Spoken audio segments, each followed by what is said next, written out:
I'm going to ask another baseline question before we start talking about film and art and your artists. Being a gallerist, what are the responsibilities of a gallerist to the artists and to the community in which a gallery is situated? Yes, so that's a really good question. So as a gallerist, there's a multifaceted ways in which we support the artists. Certainly we provide a uncensored platform in which their work can be shown and their voices can be heard. We advocate and support the exhibition of their work, the sale of it, and provide professional development and growth opportunities for their career. For our community, we work to make certain that the art is accessible, that it speaks to our cultural heritage, and it provides a conversation for discourse. I mean, our place, is one where we can gather and have discourse, whether we agree or disagree. That's what the art is there for. Sometimes it's there to provide that tension that we need so we can come to a place where we can talk about it.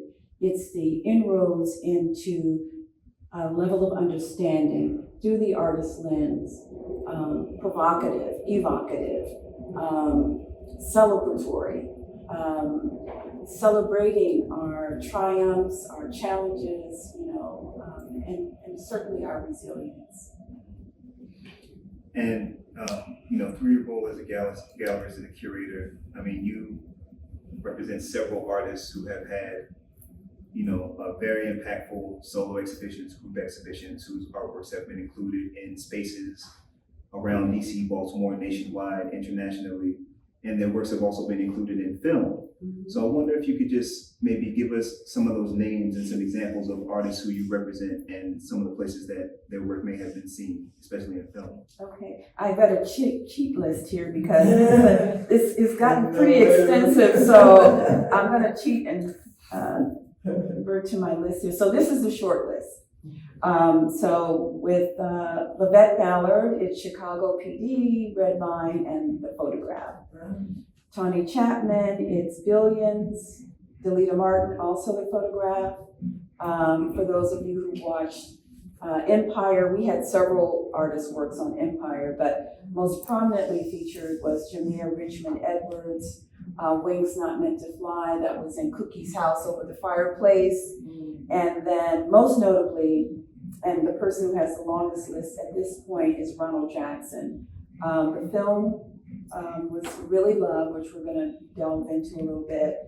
How to Get Away with Murder, Billions, King of Napa, and Tom Swift. And just last week, which I shared with Tim, was an email that we got from the set designer for The Thickest, which is on Netflix. And so they reached out about Lavette's work and Tawny's work. So we're in negotiations with them now. Wonderful. Excellent, excellent. And I hope everyone is thinking of questions, so we will open it up to questions in just a moment. I'm going to indulge and ask you questions first. When you are negotiating one of these, the inclusion of one of your artist's works in a film or television project, what are the most important points or concerns or responsibilities that you have to the artist in facilitating that relationship? Yeah, well, it takes on many different levels. Mm-hmm. One, people always are interested in knowing how these opportunities materialize. Mm-hmm. So fortunately, I represent some really incredible artists, and on many occasions, you never know who's watching, right? So I just get emails from the production houses, like from the set designer or the production designer. The titles differ. And a lot of them are following us on social media or following the artists on social media, and then we get the invitation. So I wish I could say I have my people calling people, but there are people always calling us. So we're always at the ready. And so the way in which the artwork is featured on set takes on two forms. Either we grant them permission to reproduce the work, or they take physical possession of it, which becomes a rental. Before any of that takes place, we go into negotiation. So I read a lot of contracts, and what I'm looking for, and I wrote down some of the really key points. So first is context. We want to know in what context the work is going to be featured on set. What is the movie about? So we want a synopsis of either what the series is about or the film. Because, it has to align with the artist's work, their belief systems. We want to make sure that there's integrity behind it. Say, for example, what if it was something that was very disparaging about Black people?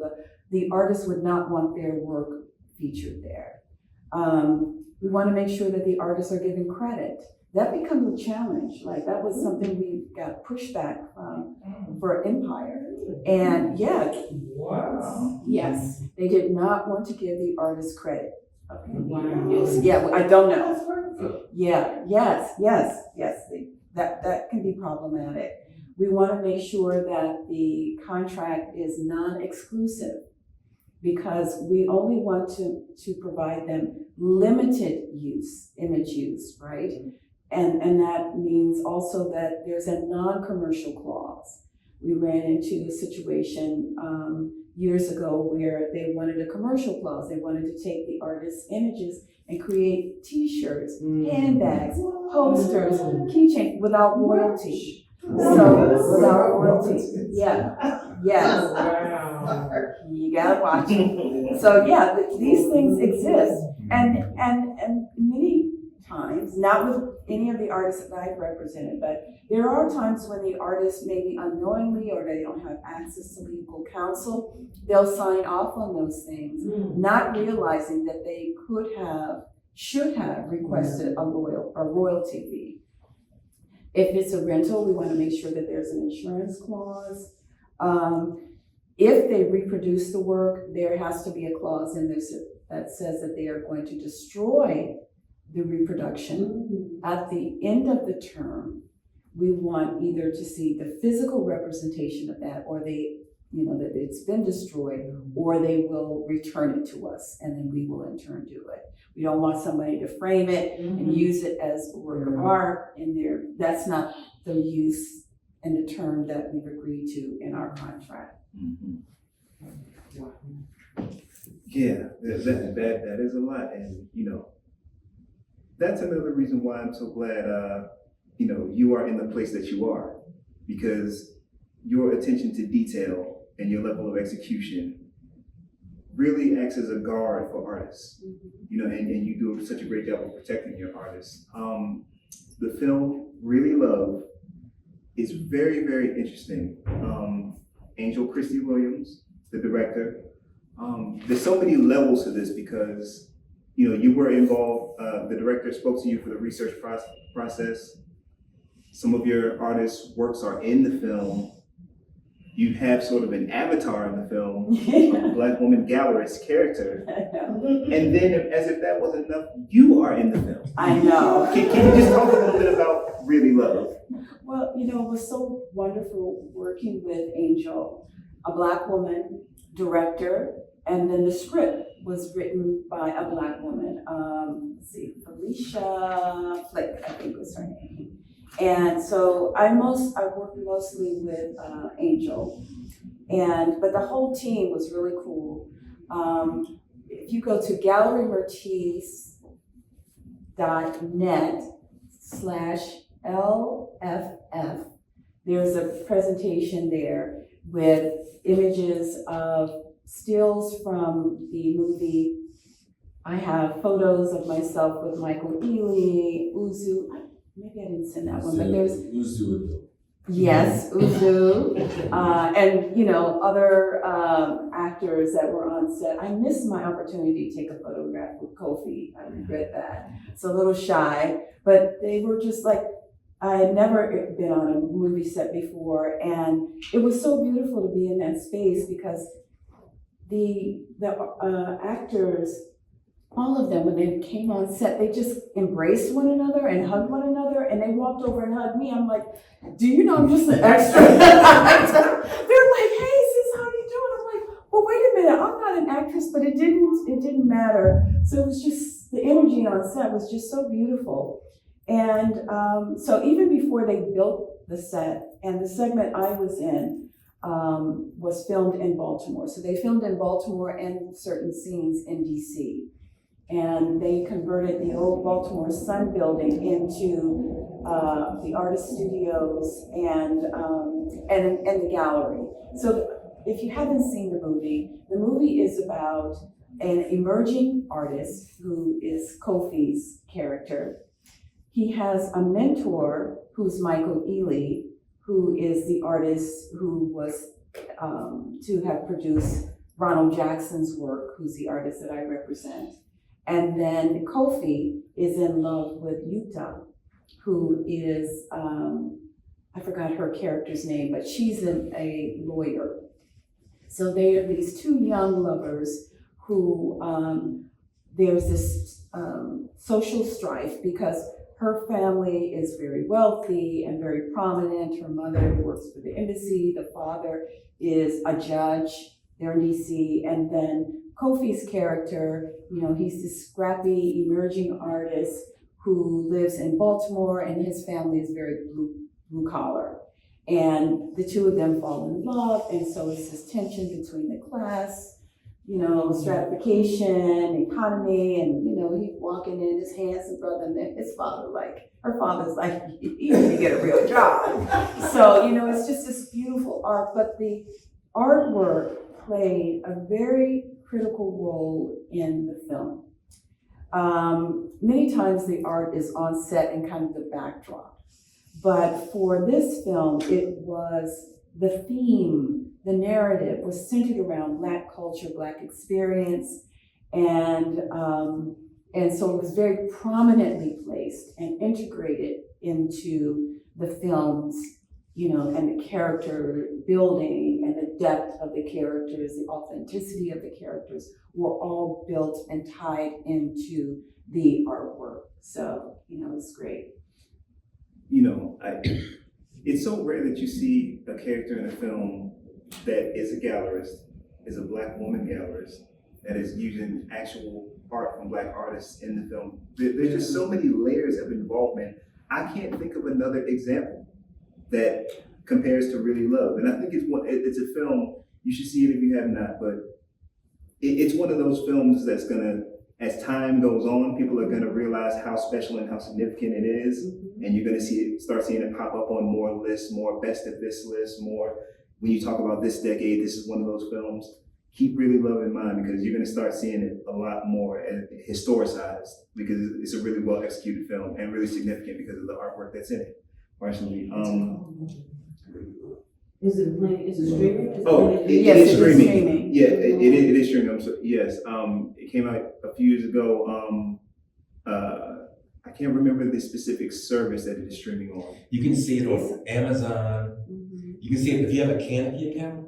Canopy with a K. Does anyone know? From the library. Yeah, library. Yeah, they have all. You can watch there for free. Thank you for reminding me. Yeah. I'm sure some of the audience members can probably infer this from the answer to one of the last questions, but under what circumstance would you maybe decline a request to use one of your artist's works in a film or television project?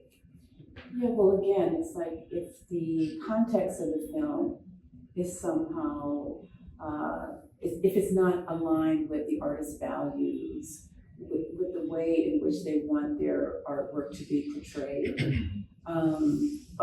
and also if they fail to credit the artist, if they don't want to compensate them. When we do charge a fee, either to have the work a rental fee or a fee if they want to reproduce it. So there is compensation for the use of the artist's imagery.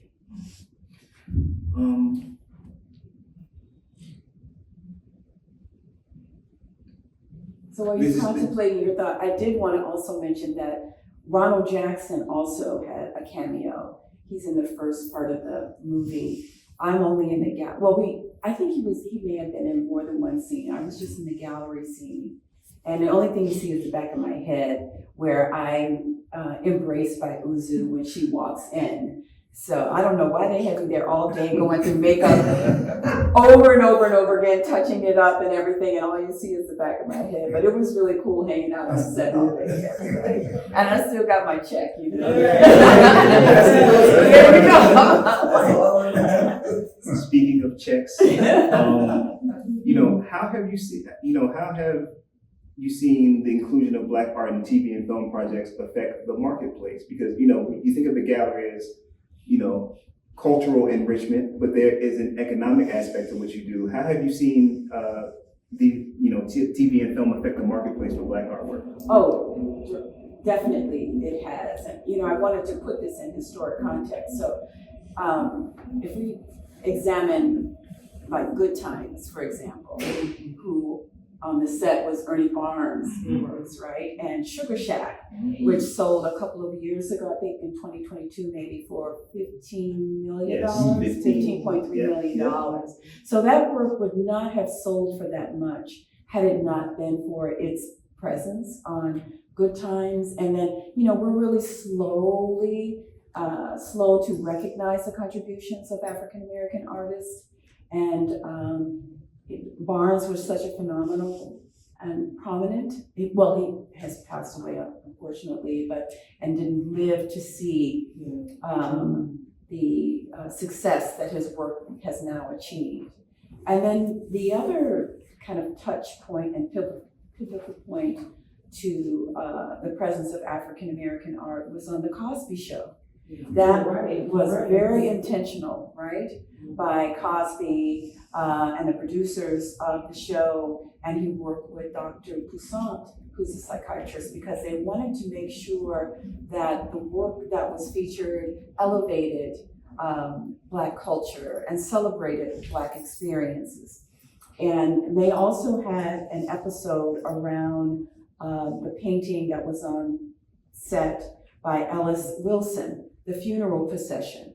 And so that became another way in which Claire bought it at auction, back then. And so they were talking then about and conveying to our community and others about the importance of Black art and maintaining those images, living with those images that celebrate us. Barnett Honeywood, Charles White, Huey Lee Smith, those were some of the other artists who later achieved prominence, and I could directly relate that to their visibility, the exposure that they received on the Cosby Show. It wakened us as Black people, like, oh my God, look at the imagery they're living with. We should seek that out and live with it ourselves.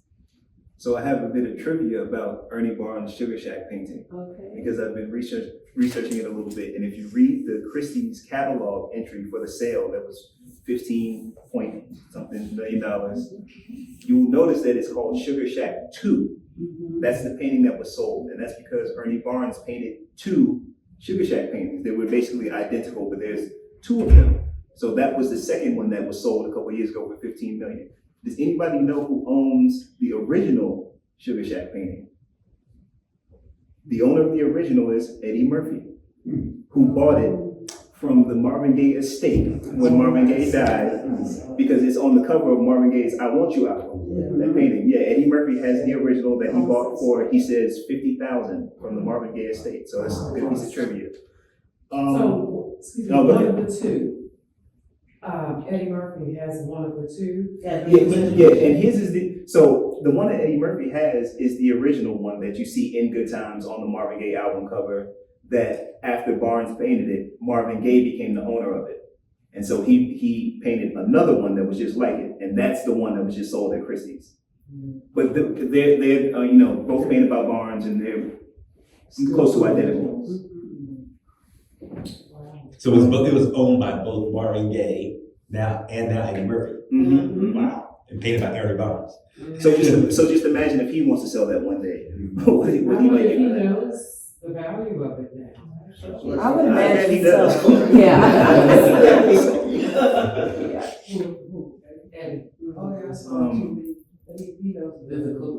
It's So- a- Yeah. And then tell them how much. I want to ask you a little bit about your curatorial practice because, Galerie Myrtis puts on such great exhibitions.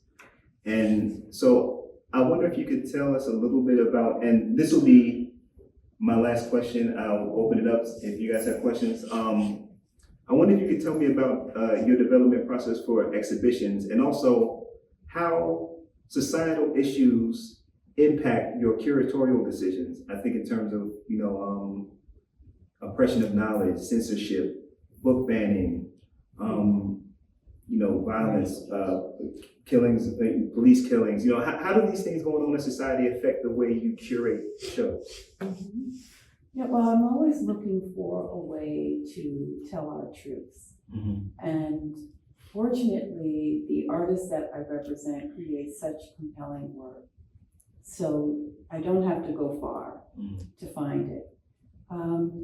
They are, artists who have different perspectives, but I understand that our community is always looking for answers, right? And ways in which the image can serve as that inroads into those conversations. Individuals that come to the gallery know that they can do so without the pressure of feeling like they have to buy something. And we do a lot of educational programming. Most of it's free. Where we do charge is with the tea with Myrtis, because it's a formal tea. We have to pay for a lot of food and it's a more intimate setting.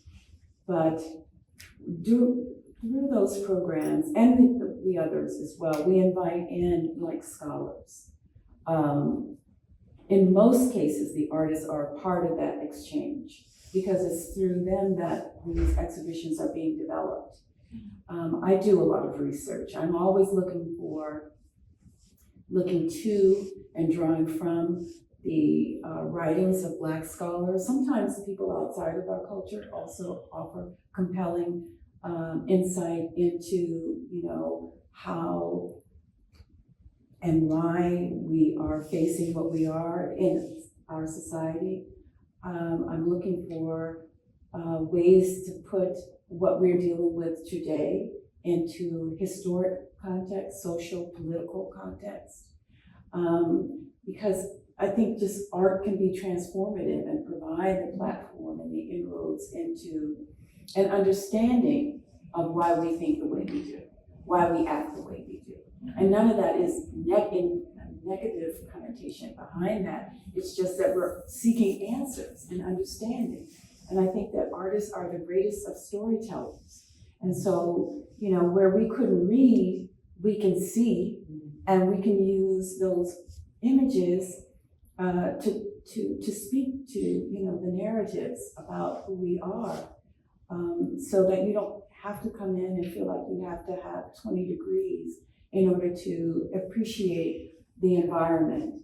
I've had individuals come to the gallery that have told me that they're intimidated by going into a museum space, but they heard through someone that they could come there, and there being my space. But when they have that exchange with me, I then encourage them to go to the museum so that they can get a broader understanding. If we can become like that bridge, which I'm always hoping to be, into someone's understanding of culturally, like our heritage and who we are, and then, always seeking knowledge, encouraging them to seek knowledge beyond my space and go into other resources to expand it. And I love that you have kind of a family tree now of people who are, like me, like Khadijah, like Akia, who are like working at museums and foundations. So there's this whole Galerie Myrtis family within these other institutions now. Does anyone have a question? Please, yes. So two-part. First, tell us a little bit more about your team and Myrtis. Okay, all right, awesome. So Tea with Myrtis is really, that's okay. It's an homage honoring my grandmother. She and I would sit and have tea together in conversation. So the teas set up white tablecloths, very Nice formal taste. setting, yes. And we sit and have conversations mostly centered around what the exhibition's theme is. And then we'll bring in, there are times when that takes on the form of bringing in, again, like a scholar who may have written a book about the subject, the artist who created the work. We've had conversations about art as an investment, and I'll have an attorney there, appraisers, because it is an appreciable asset. And I think part of what I'm trying to help our community understand is the value of art and passing that wealth down, how to buy it. And my wealthiest clients will ask for a payment plan, and we embrace that because we're an advocate for building wealth and not debt. And helping people understand like the relevance and importance of art beyond just having something on your wall, some decorative piece on your wall. So that's part of what the team with Myrtis program is about. Can you have that on often? Not often, because it's a lot of work. Our next one is actually this fall, which is a solo exhibition, part of the solo exhibition with Monica Ikebu. So remember that name, because I once represented Amy Sherrill, so she's like the next Amy Sherrill. Oh. So she is really being watched. She's 24 years old, I believe, and has already replaced her work with major collectors, and now the museums are calling, waiting for contracts to come and be signed off on, but she's been invited to have a major solo exhibition next year at a major institution. So she's won many awards, just a really incredible talent for someone of her age. So my real question is, Yes. in your work around art in film and TV, have you seen any decline in requests due to the impact of AI and image generation? Great question. Yeah, that's a great question, and the answer for us, at least, is no. I think that for projects centered where Black art is being included, that at least thus far, the people that we have been dealing with feel like the woman who reached out about the work for Thickest. She wrote this beautiful email about their commitment to highlight and enhance the presence of work by Black artists on the set, and just their real commitment to the visibility. So at this moment, this day, the answer is no. That's awesome. I mean, can't predict what the shift will be. People do pivot, but for us, it's been really a real beautiful experience. Thank you. Yeah, you're welcome. Thank you for the question. I had an interesting moment last night. So there's this influencer, Janae Naylor, that goes by the name, well, she once went by the name of Hyla Lux. She's in DC. Now she moved from Virginia Beach back to DC. She recently came out with a launch with Target. And so she and her husband moved back here. They just had their home built. And she gave a tour yesterday Of her home? of her home, certain spaces in this. And I thought, she had no art. No art. Or she had a piece, but it was some piece she said she got from Home Goods or something like that. And she said that, I know people are like, you shouldn't, get this decorative art. The piece, it wasn't a bad piece, but I thought, well, number one, the scale wasn't right. I'm an interior designer. I was gonna say. The scale was not right. It was way too small. And then I thought, where is your presence of mind to invest in art? Yeah. She has all of these luxury bags that she spends to the thousands for. And so I responded to the post and gave them your gallery Awesome. as Thank you. but you should follow up with her. You have someone on your team reach out to her Okay. because she's someone that should be at the level. She's a She $1 should be million an influencer. What's her name? Her income, Janae Naylor. She's been on the Today Show, Tamron Hall, and most recently a collaboration with Target. She used to work for Target. She's been in the influencer space for probably 5 years. So her ascension is, incredible. But I just thought that, wow.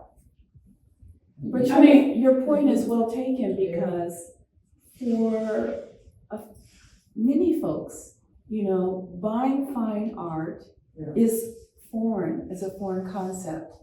And, she may be new money, as we call it, Exactly. and it doesn't mean that we're cultured No. and educated or understand. So not to, discredit her or disparage her at all. There's an entry point for all of us at some point. Right. I mean, I grew up around original works of art. I don't know that my father, he was the person that was a collector, sought out any famous artist.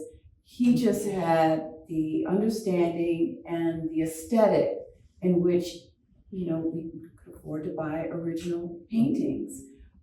So the aesthetic in my home was very different than those of my friends because there were images of, Kennedy, Martin, and Jesus, and then there was what was going on in my house, which was very different,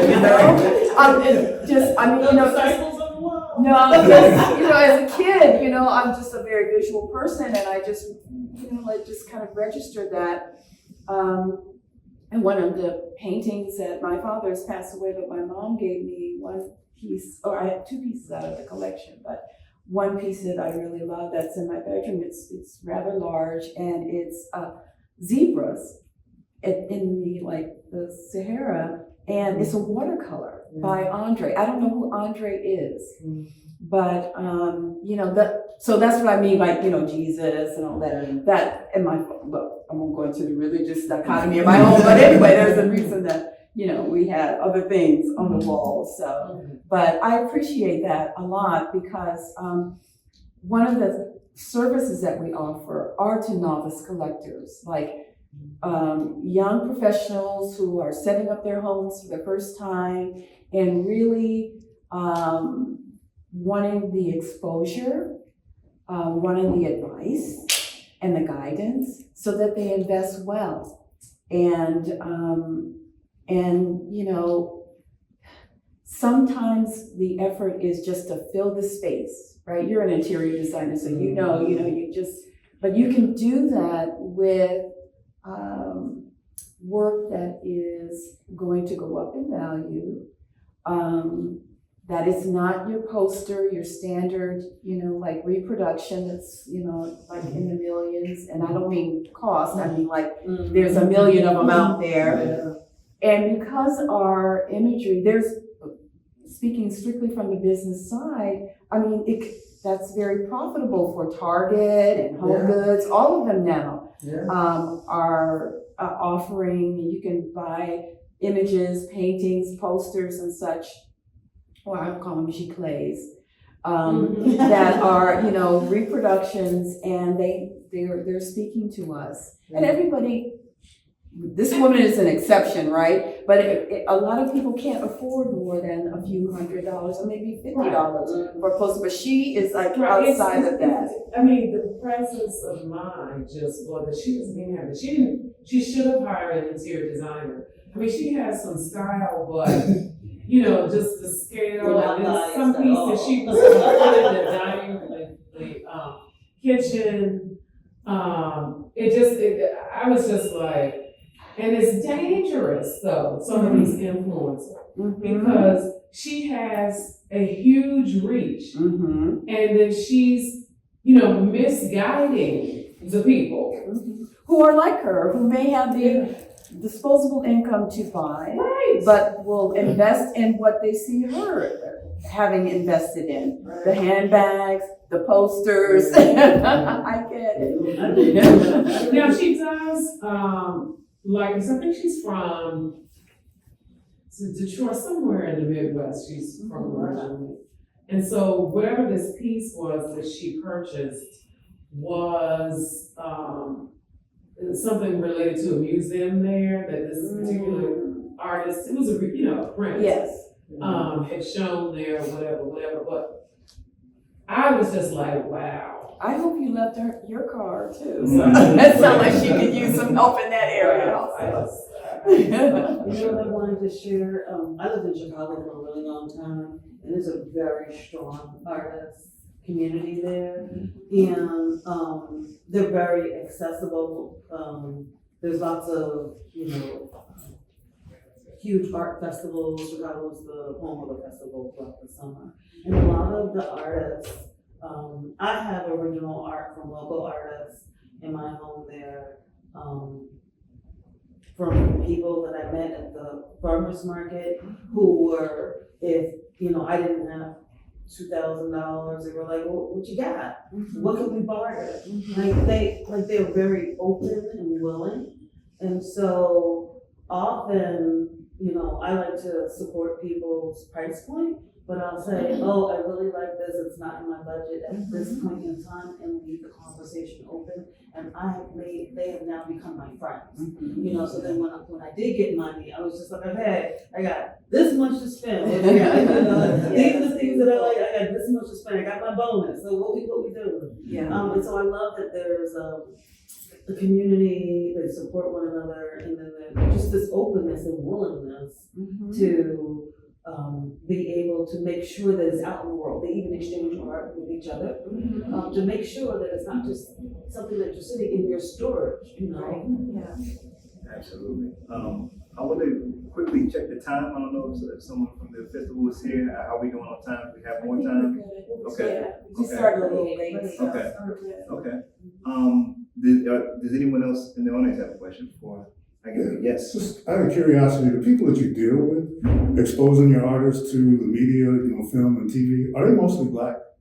I don't know if you call them executives or producers or... With the exception of Really Love, most of the exchanges are email, so I don't physically meet them.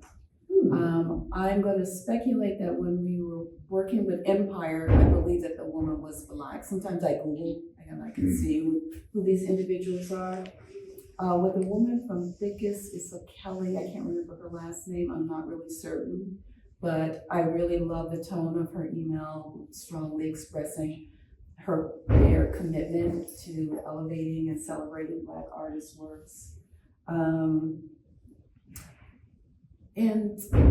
So I don't really know. Yeah, outside of those opportunities, I'm not certain. So as part of your services for the artists, do you provide legal representation? I do have a lawyer. I should have a law degree. I've been asked that because I rewrite, I kid you not, I rewrite so many contracts. And the last one was a major institution, and I did my long bulleted list of, this is why we can't sign off on this. And the young lady was like, oh my God, can you write that for me? And I said, no.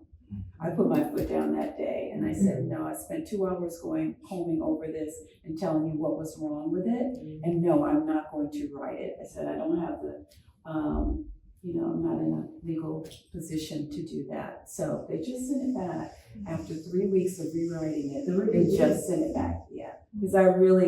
Because it has to be done, and that being the review process very carefully. Because if not, then we could really end up in a situation that isn't good. So a lot of, outside of TV and film, a lot of what I deal with in terms of the image use our book covers, Mm. or now a lot of scholars are starting to write, not that they haven't always, but they are looking to the artist's works either for, beyond book covers, they may be writing about a certain subject and they want to include the imagery. So dealing with a lot of publishing houses, mostly academic, like Harvard and Stanford, and North Carolina, Chapel Hill. A woman is coming out with this fabulous book. We haven't signed off yet, but I'm really excited about her book. Yeah, so that's the other way in which we support that. Any other questions before I ask it over? Anybody? Well, I will jump in and just ask, can you tell us a little bit maybe about your future aspirations? I mean, you've done so much, achieved so much, but where would you like to take Galerie Myrtis, and what are some things that you would like to achieve in the coming years? Yeah, so one of my goals is to expand our global presence. Beyond Venice, we also participated in the Havana Biennale, Cuba, a few years ago. So I'm looking to participate in the exhibitions in Paris and Sweden, Basel, and Paris, London, Greece, and then Basel, Switzerland. And then I have some books, a lot of stuff in my hand I need to get out. So I've been granted my first writing residency this fall. Some time out. I'm sorry? Where would that be? Oh, in Miami. It's the Metsi. Nice. So I get a week, a room, meals, and I can shut myself in, shut my man out. No distraction. Yeah, no distraction. So hopefully, and that effort will be to complete the catalog and remarks on the Venice experience.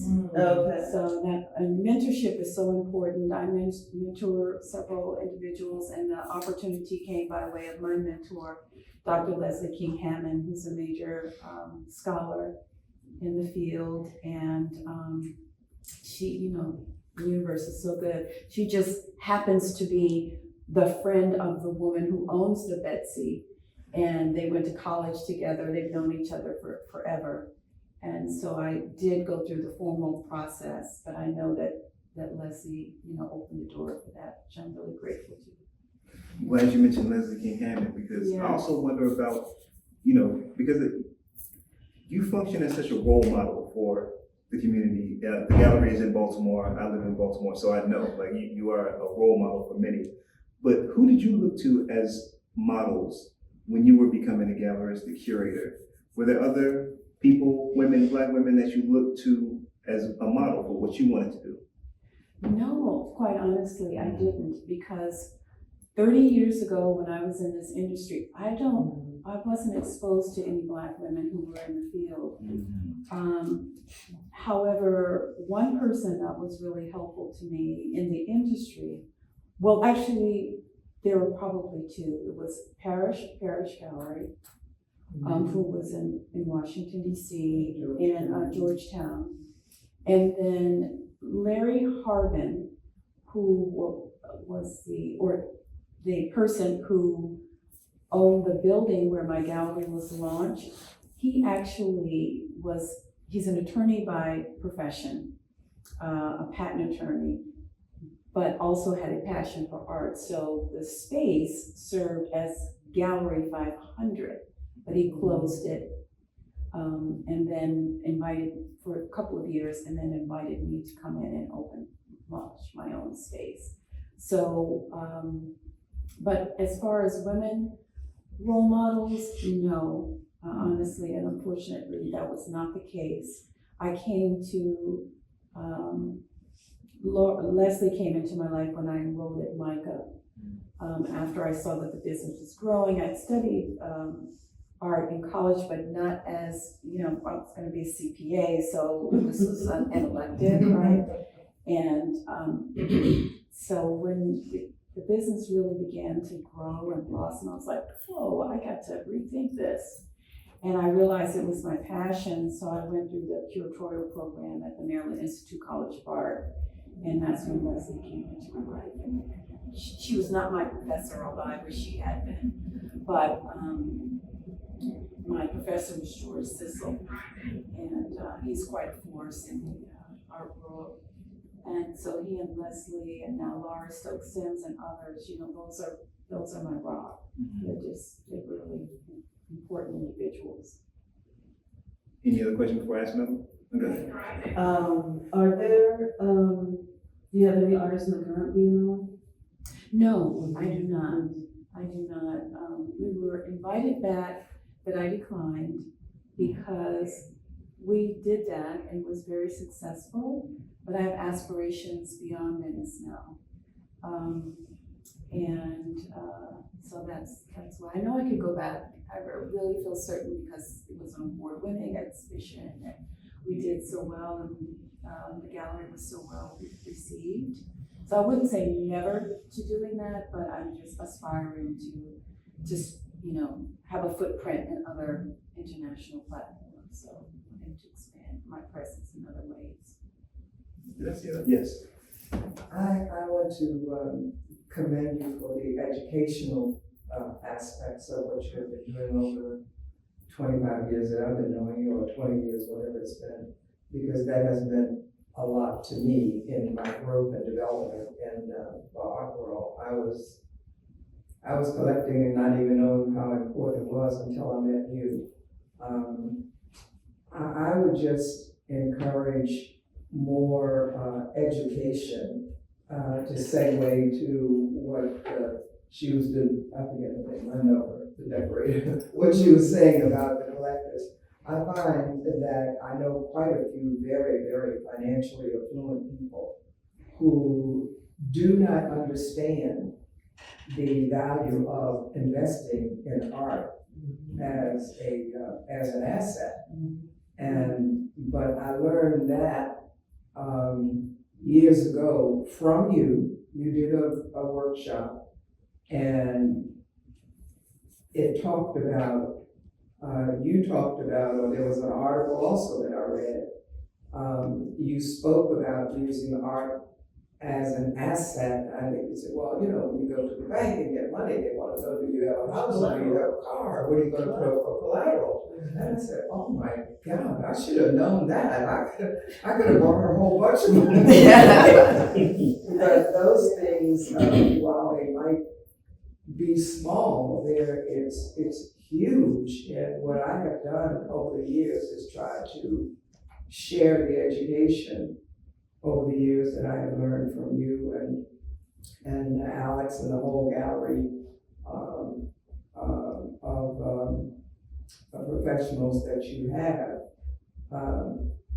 My disappointment is still that there are so many people of color, affluent people of color, that don't understand art as an investment, and that it's not like buying anything else that decreases in value. It can decrease in value. So I would think that I hope you do more of those on a broader scale to reach the marketplace that really needs it, because there are a lot of people out there that just don't know. I mean, had I not known, I would not have been doing the catalog that I'm doing now. I'm doing that for my family, but it's critically important. That is so, just to amplify what you said, I go to Art Expo every year in Chicago, and there is an entire exclusive area by a high-end financial wealth management firm where they roll out the carpet, for, champagne and wine. You have all this great experience, and then the education on how art should be part of your wealth management fund. Oh, absolutely. I mean, it And you know how much money that bank And they makes? spent a bunch of money on that. They spend too much activation. money on that. Oh, I got you. They will put out the money because they want you to come to that bank. They want you to put those pieces as the collateral, and they're doing a good thing. So, but it's So art should definitely be part of your investment portfolio. It's one of the easiest inroads we can make into the financial realm and passing wealth down to our family. It's more accessible to us than any other asset. And we can buy it over time. And through my gallery, I can't say through all galleries, we do it, there's no interest, but you just can't take possession of it until it's paid off. Rose has a really important collection of works by South African artists that were created during the apartheid era. And that's really how we met. So I've been curating, working with her for a number of years. Central NBC? Yeah, yes, Oh, wow. yes. And she's about to print a catalog. I wrote an essay about the Thank you South very much African for art. that. My pleasure. So, that, again, it's the way in which we can invest and pass down wealth. You raised a really good point about the way in which these major financial industries, financial advisors treat that, because they understand that it's an appreciable asset. It's less liquid than maybe other assets, but it certainly appreciates, and it's more stable than stock. Yes. Art will always at least maintain its value. Stocks, and the industry itself has its ebbs and flows, but the artwork will sustain its value. And I deal with major auction houses in New York and other places. I had a relationship with Christie's where I set it up that the artists that I featured in Venice, their works were offered at a special auction at the auction house. So I've worked with Christie's, Sotheby's, Swans. I think I'm missing one of them. And I've been working in that realm for like 20 years. So I'm the Black woman that goes and To advocate. well, what's interesting is they're selling Black art, and when I walk in, they're like, what is she doing in here? Not the auction people, but the other folks who are consuming our culture, right? And I remember like walking in, and the Jewish guys with the hats, Hasidic Jews. I was the only Black person in the room, and this was in New York, and they're looking up and looking at each other like, how did she get? I'm like, because there's nothing but Black art on the wall. And I was there to buy on behalf of some clients, so I'm doing a preview. But it's just interesting, that the market has shifted now. I think it's opened up to us in ways that maybe have been intimidating before, and I think Swans can be credited for that. They were the first auction house in New York to establish a African art department. And so I've been working with Swans for about maybe 14 years. I think they're 15, 16 years into since they've established it. But some of the most valuable works that have sold at auction, I've consigned them. You'd never know, but the last piece, because it's public now, was an Alma Thomas piece that sold for over $500,000, and that's through my gallery. Thank goodness we have you in the spaces that you do exist. And I saw your hand, but I think we have to go. So No. so maybe you could ask after we give Myrtis a nice round of applause.